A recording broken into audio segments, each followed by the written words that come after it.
organisé par le e-Center qui appartient à l'Université Mohammed V de Rabat et qui travaille en collaboration avec la Fondation Mohammed VI des sciences de la santé, notamment dans le domaine digital.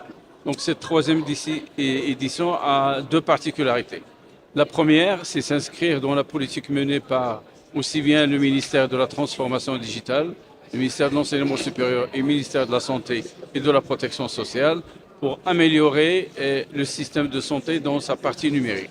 On parle de quoi? On parle d'hôpital digitalisé avec un dossier de malade digitalisé.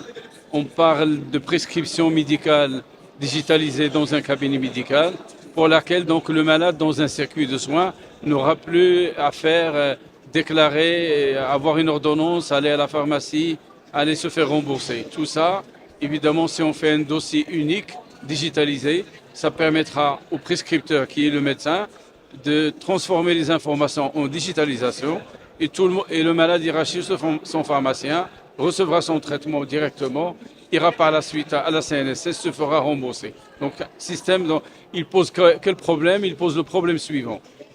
Les systèmes ne se ressemblent pas. Et donc, la première question qui a été posée ce matin, c'est rendre les systèmes digitalisés entre les hôpitaux, entre les pharmacies, entre les cliniques de manière interfaçable et interopérable.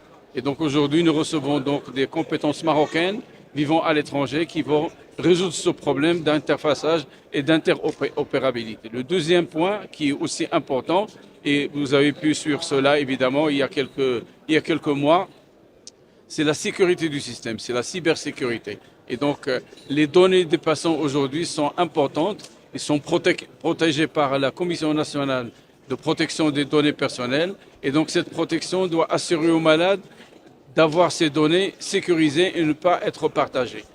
D'une part. D'autre part, sur le plan attaque extérieure, évidemment, on peut attaquer les systèmes de sécurité tels qu'ils sont. Et évidemment, il faut mettre en place des systèmes bien organisés, bien sécurisés. Et donc, de ce côté-là, nous travaillons évidemment avec les autorités donc, qui prennent en charge ce genre de dossier pour sécuriser toutes les applications. Donc, pour conclure, on peut dire aujourd'hui, dans ce système d'information et d'apport de l'intelligence artificielle et des objets connectés, il faut se mettre d'accord sur les mécanismes et on est en train d'élaborer une charte nationale, une charte qui va permettre évidemment de réguler et d'utiliser ces moyens pour garder la médecine comme une médecine humaine et pour ne pas déshumaniser la médecine du Maroc.